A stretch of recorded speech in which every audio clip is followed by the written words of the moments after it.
Hi, oops. I am doing the day 4 math activity, which is the plan and meal for your family and make a grocery list.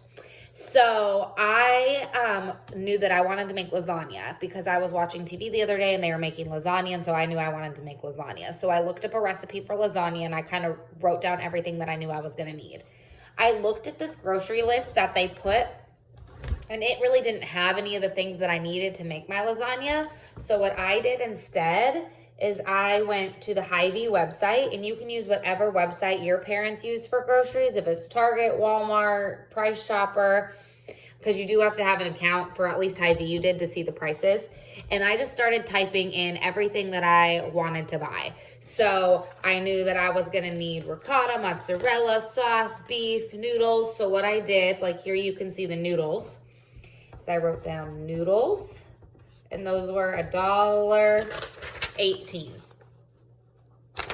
And then I would just go back up to search, and I searched for beef, and I kind of already did some of these here to make it faster. So beef was $2.99, and I wrote that down. Then I had to look for sauce, and sauce actually was 50 cents a can, which is super easy to add. So I just did 2 of those in my head, and I knew 50 cents and 50 cents is $1. Now, when I'm writing all of these down, I need to make sure that my decimal places are all lined up. I know we haven't gotten to adding with decimals yet, but it's basically the exact same as adding, just with a decimal place stuck in there. So just like when you add numbers, you've got to make sure you stack them up perfectly. Same with decimals. You need to make sure all the decimals are stacked up perfectly. I'm just going to do 2 more things. I needed ricotta cheese, which was $2.99, and mozzarella, which was $2.69.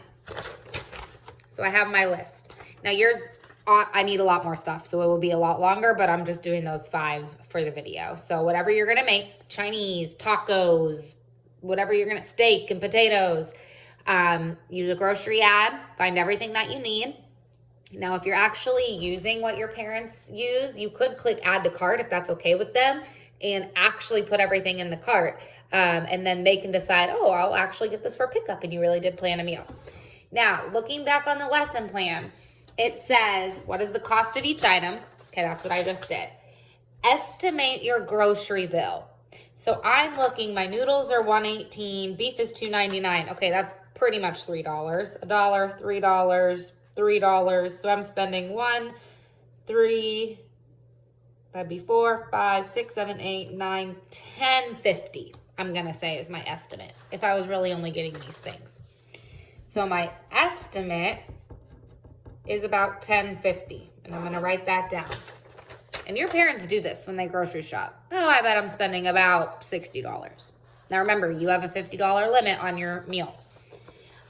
Then it says calculate the actual grocery bill. Was your estimate close? So now I really need to add all of these up, and it's just the same as when we add regular numbers. We start all the way over here in the very first column. So I'm adding 9 and 9 is 18 plus another 9 is 27. That'd be 35. I carry my 3. I put my 5 down. Then I go to my next column. 9 and 9 is 18. Plus 6 is 24. 25, 26, 27, 28. Carry my 2, put my 8 down. Then I need to drop my decimal point down, because this is money. So you should have 2 spots on this side of the decimal. And now I add 2, 4, 6, 8, 9, 10. So my total bill was $10.85, and I estimated $10.50. So I was pretty close. So you could take a picture of this and post it for your teacher. You could retype all of this up as like a note on Seesaw and post that for your teacher. I would probably just take a picture because it's easiest. It also you also have to say how much money would you have left over. Well, you have a $50 budget. I spent $10.85, so I'd have about $40 left over, $39 left over. But you have to find out the exact number. So that's today's math lesson.